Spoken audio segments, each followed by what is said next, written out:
vocês também. Então vocês falaram de um jeito que todo mundo sabe, mas Todo- com certeza o pessoal de casa pensa, mas a minha referência bate sempre certinho. Por que isso seria um problema? Ele faz um nível populacional, né? Faz uma média da assim população como que está doente o ou não. IMC, né? Eu uso esse exemplo. O IMC, ele é feito para avaliação populacional, né? Então, não teria como você fazer dobras cutâneas ou uma bioimpedância em todo mundo para você entender como é que tá a saúde média da população, né? Só que um bodybuilder, o Arnold Schwarzenegger, ele vai o Bruno entrar o Bruno, o No Arnold IMC sempre Schwarzenegger. dá mais alto. O IMC do Bruno é sempre de obeso. Porque ele tem muita massa muscular e ele é pesado. Porque é só o peso pela altura ao quadrado, né? E o valor de referência de exames é populacional. Então, quando a gente tem uma população doente, o valor de referência ele também vai espelhar Refletir a população, A né? Refletir curva vai pra lá. a curva vai para lá, porque a gente tem a curva de sino, né? Que é aquela curva de estatística. Então, 95% é onde é o valor de referência. Aí tira aqueles 2% do ladinho. Então, o que vai acontecer? Vai ter uma população com colesterol cada vez mais baixo pelo uso das estatinas, o valor de referência de colesterol também vai baixando no papel. E tá baixando mesmo. E tá baixando, só que daí a pessoa continua tendo infarto agudo do miocárdio, continua tendo acidentes cardiovasculares. E não é porque baixou o colesterol que ela tá mais saudável. Só que em contrapartida, como a população tá comendo muito açúcar, o valor de referência de insulina tá aumentando. Então, antigamente, um valor de referência para colesterol ia até 220. Eu me lembro que ia até 220. Eu não era formada, eu era criança, mas... Eu lembro também. Eu venho da área da saúde da minha família, então a gente lia exame, era até 220. Na Europa é 230, se eu não me engano. Alguns agora é países quanto? da Europa. 190. Tem laboratório admitindo menor de 160. 150 para baixo tem prejuízo hormonal. Então, e vale assim, lembrar que os hormônios são essenciais para a produção. O Colesterol, colesterol né? é essencial para a produção de hormônios que faz a gente funcionar. Ou seja, pegando pro leigo, se o mundo inteiro está ficando doente e você está saudável, você está ficando errado em comparação à referência. Isso. Em comparação à Então, a referência. referência você tá mais ou menos igual a todo mundo. Vamos dizer, seria isso. Então você pode ser normal, mas entre aspas, seu resultado não é mais comum. Porque o comum é a anormalidade e a doença. Exatamente. Sim. Seria isso. O comum não pode ser aceitável como normal, né? Na verdade, a gente tem que olhar o contexto. Então, olhar para um exame vai muito além de ver a referência. Mas quem está na minha frente? De quem é esse exame? Até para você, às vezes, desconfiar de, não, essa pessoa está muito bem. Talvez esse exame aqui está errado. Tem que refazer. Você E até acontece falou muito. da hemoglobina glicada, e aí você pegou o gancho da performance mental, e olha que interessante. O valor que a gente tem para medir, o exame que a gente tem para medir glicação, como a Jéssica falou, é a hemoglobina glicada. Mas não é apenas a proteína da hemoglobina que glica, né? Então, tem pacientes que eles têm resistência insulínica, eles têm um estilo de vida muito ruim, eles têm uma incapacidade de manter glicemia, né, sem E a o glicada tá hiperestímulo. baixa, né? A glicada tá baixa. E aí você pensa, peraí, ou ele tá acontecendo duas coisas, uma, outra ou as duas. Ou ele tá com anemia, então ele tem pouca hemoglobina e aí a hemoglobina glicada vai estar baixa. Ou ele tá glicando outras células. E o que acontece muito, que a gente vê hoje em dia cada vez mais, doenças neurológicas, né? Eu falo isso e falo até com mais propriedade, porque eu vivo isso em casa, que é o meu pai. Meu pai, ele tem demência vascular e Parkinson. Ele nunca teve a hemoglobina glicada dele minimamente alterada, mas ele come açúcar. Assim, eu nunca vi alguém comer tanto açúcar. Aí talvez Ele entra a tem- genética. Ele não tem a genética de glicar a hemoglobina. Aí ele tá saudável? Não, a gente Só tem que ver que outros glicou o parâmetros. cérebro, então ele tem um monte de região do cérebro glicada, né? Pontinhos de necrose. Meio que apaga aquela região do cérebro, para de funcionar? Porque Faz necrosou neuropatia, né? aqueles capilares que irrigavam, que oxigenavam ali. Microangiopatia. Só que ele nunca teve a glicada alterada. Então ele fala, a gente pegava no pé dele muito de açúcar. Meu pai era assim, se você quer dividir o prato salgado, pode dividir. Se você quer doce, dividir não. água, eu nem preciso beber água, mas o doce, 2. Eita. Sabe? E aí a gente pegava no pé. Eu não tenho diabetes, meus exames são maravilhosos. E de Magro? fato, bem, ok. Assim, uma leve Normal, barriguinha, mas Eu conheci meu pai, ele já tinha 50 anos. Então, assim, não dá pra você esperar, né? Incrível. Mas ele nunca foi gordo, não. E triglicérides dele baixo. Ou seja, ele não faz O exame estava realmente triglicérides, muito bom. Ele não faz HB glicada. estava glicando, entendeu? Então, talvez a minha genética venha dele e da minha mãe, que minha mãe tinha a síndrome de ovários policísticos, que o fundo muitas vezes é resistência insulínica, mais um meu pai, que tem uma condição de glicação. Eu sou uma pessoa claramente com nível de estresse oxidativo aumentado. Por isso que culminou com uma autoimune tão criança. Eu sou um milagre. Já nasceu inflamada, tadinha. Ainda bem que se cuida dó, pra cacete. gente, Senão não tinha eu jeito. fico pensando, juro, nos meus filhos. Eu Não, fico mas vai até dar com dó. tudo Eu certo. falo, amor, a gente precisa se A cuidar Jéssica muito. falou que se você faz tudo antes, dá tudo certo. Não, Eu já sim, tô eu fazendo preparo, 30 anos antes. 30 anos. Se fosse perguntar pra uma criança, o que você prefere? Ó, genética perfeita aqui, mas os pais são feios. Genética mais ou menos, mas os pais são bonitos. Eu iria nos pais bonitos. Você prefere. Eu prefiro. A beleza ajuda. Eu prefiro. É porque ninguém tá vendo sua genética. Você esconde. A genética você fica por dentro. Não, mas voltando então, só pra gente voltar à pauta, que senão a gente vai pra outras Vai searas. pra genética. A história do açúcar. O que ele pode, né, esse metabolismo do açúcar, como que ele pode afetar, não só, né, no futuro, porque é muito complexo quando a gente fala do futuro, porque as pessoas elas não conseguem enxergar, é muito difícil, não fica palpável. Uhum. Mas quando a gente fala do presente, que é essa questão do comportamento, aí fica muito mais palpável para a pessoa falar, tá bom, então eu vou olhar para isso. O que isso pode ajudar na minha performance, né? Como que isso pode afetar de fato no meu dia a dia, né? Eu vou acordar melhor, eu vou performar melhor, eu vou trabalhar melhor, vou transar melhor, sei lá, vou fazer coisas melhores. Sim. Não, com certeza, você vai render melhor mentalmente, né? Porque esse excesso de açúcar foi o que você falou. A pessoa começa a liberar mais insulina, daqui a pouco tá tendo uma resistência à insulina, mesmo que ainda não esteja mostrando no exame, mas já tá sobrecarregando o pâncreas. Você começa a fazer hiperglicemia, depois hipoglicemia. E aí fica dependente daquele açúcar, você não metaboliza bem esse açúcar, porque tem açúcar demais. Então, na verdade, o seu corpo nem dá conta de usar esse açúcar como fonte de energia, tá?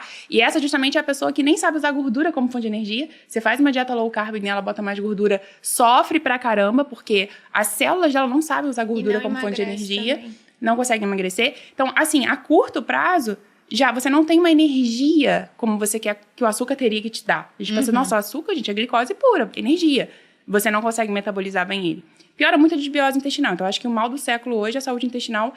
Sei lá, 90% das pessoas têm algum sintoma digestivo aí. Por quê? Chega ali no intestino e alimenta bactérias. Se você gosta de açúcar, você não acha que as bactérias não gostam? Fungos não gostam? Então, piora bastante a desbiose intestinal. Até sobre isso, porque eu vi que o número de cânceres de intestino em pessoas jovens está aumentando. Muito. Tem a ver com isso, por exemplo? Total.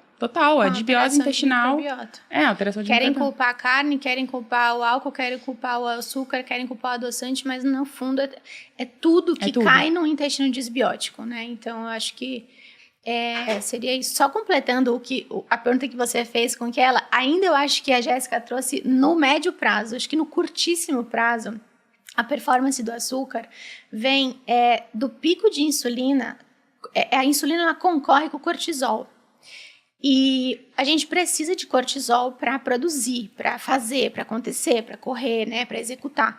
E quando você está num pico de insulina, você não tá com o teu pico de cortisol, porque concorre. Então, você fica mais prostradão, mais mole, mais cansado. Então, no curtíssimo prazo, se você... né, eu lembro, há muitos anos atrás, eu dei uma entrevista acho que era SPTV, Bom Dia Brasil, Bom Dia São Paulo, sei lá, que era sobre Enem.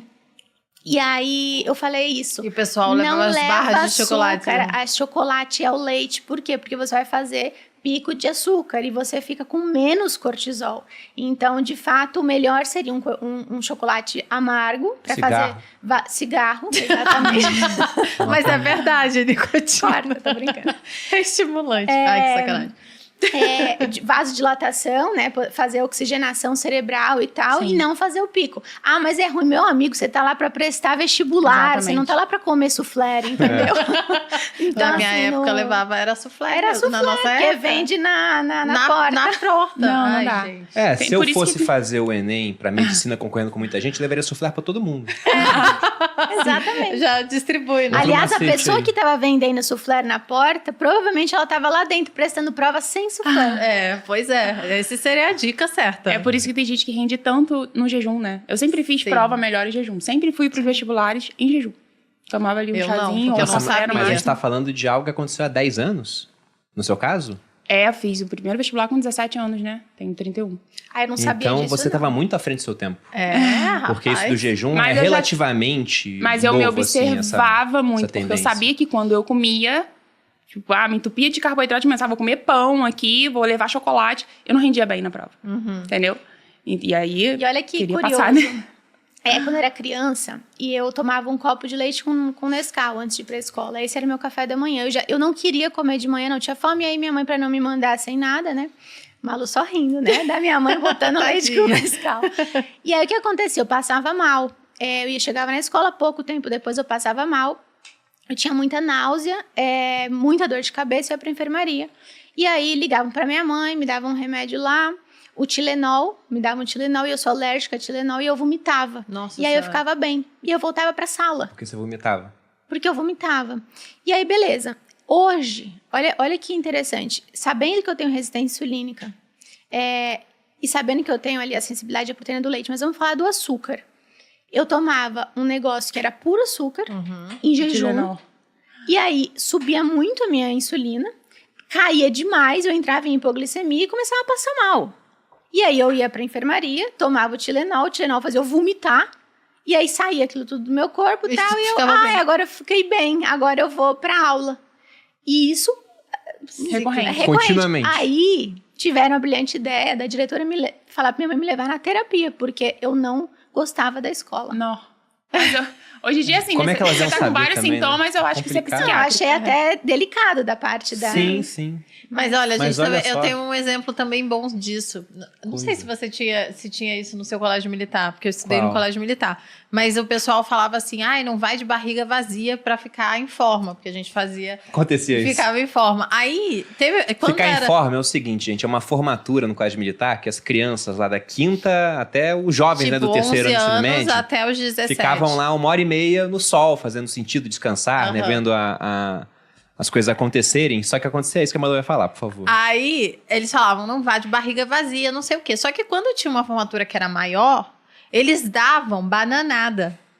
E aí, o pessoal tinha, eu não sei, eles passavam mal. Porque quem comia bananada, geralmente, passava Era mais quem mal, passava parecia. Não, mas você falou colégio militar, amor, quando eu tava na brigada paraquedista, Faziam isso também. a gente ficava lá 3 horas no sol, armado, equipado, como se fosse saltar de paraquedas, quando vinha um general, uma delegação estrangeira visitar. E aí, eles obrigavam a gente a dar pro soldado refresco e bananada. Eu cheguei pro meu comandante e falei, o pessoal passa mal por conta disso. Ele falou, tá, aí não vamos dar, eles passam mal, a culpa vai ser minha? Não, todo mundo vai comer o refresco e a bananada. Eu falei, puta, aí dava, o cara comia insulina, né? A glicose subia, a insulina subia, retirava, dava hipoglicemia e caía.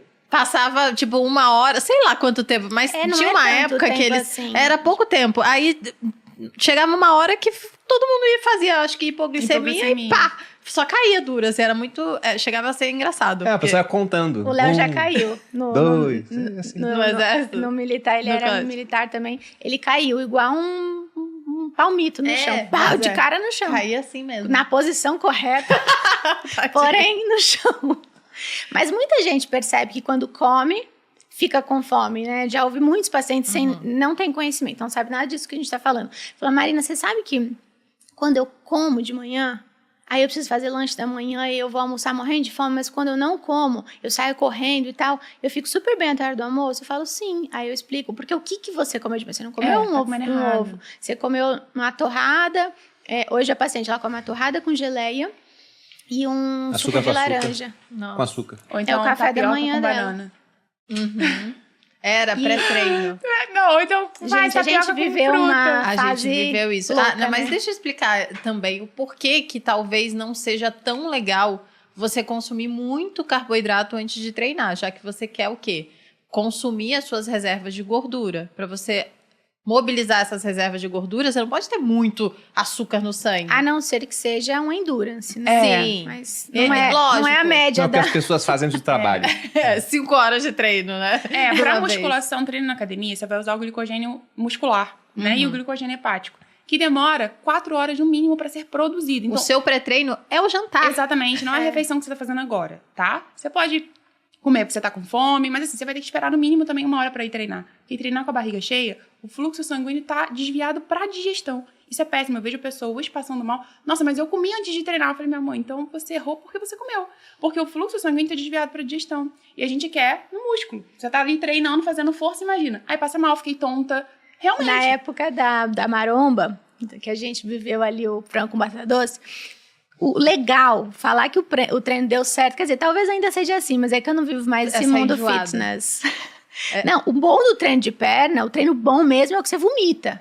Só que por quê? Porque desviou todo o sangue para o músculo grande, que é os membros inferiores, travou no estômago, parou a digestão, aí comia o quê? Banana com aveia e mel antes de ir. Vomitava toda a veia. Por quê? Não foi porque o treino era pesado. Pode Sim, ser, por isso era que desviou pesado. tanto sangue, né? As Mas- cariocas até hoje falam, porque carioca Tem que vomitar. sabe treinar bem bunda, viu? A gente aqui em São Paulo treina de boas. O carioca, as mulheres são marombas, bunda. Linda. Quer treinar bem perna, vai pro Rio treinar com as cariocas, que é triste. Mas não come Só que não assim vai na com hora coisa de treinar, valor, não, porque é o entendeu? Rio de Janeiro, gente. Você sabe a academia, vai Amor, rodar ali. Vai Vai. perder os cariocas. que cuidado. Vou nós perder, somos. não, todo mundo tá assim, verdade. É verdade, Doquinho, o carioca é verdade. Pô, o Rio de Janeiro é difícil, complicado. Complicado. Não, mas enfim, mas aí, já que a gente tá falando mal, o que come antes de treinar pro pessoal saber? Já que a gente tá Tem falando. que esperar pelo menos 1 hora, independente de você coma. Mas assim, quero uma coisa rápida. Eu sempre indico aí, talvez, uma dose de whey com uma banana. Faz um shake, que vai ser uma digestão mais rápida, uma refeição líquida, uma absorção rápida. Ovo vai depender da digestão da pessoa. Eu já acho uma proteína de digestão lenta, difícil. Normalmente eu passo. Eu gosto de ovo, sabia? Mas Se você eu sente for bem. comer, mas eu demoro, tipo, Umas uma 2 horas, hora, uma hora, uma hora e meia. uma hora e Mas meia. é porque eu Sim. digiro bem. Tem Sim. gente... A Marina não digere bem ovo, Gente, por eu sou exemplo. péssima. Se a gente ficar num podcast contando como a Marina sobreviveu. Mas eu tive uma época que É até que a a água Marina me tem estufava. Eu sou alérgica à clara do ovo. A clara do ovo. Então, eu fui diagnosticada com síndrome do intestino irritável em 2016. Foi aí que deu start pra eu começar a cuidar do meu intestino. Aí eu falei, gente, então eu vou ter que estudar sobre isso. Porque o diagnóstico foi, você tem essa doença, vai ter que tomar esse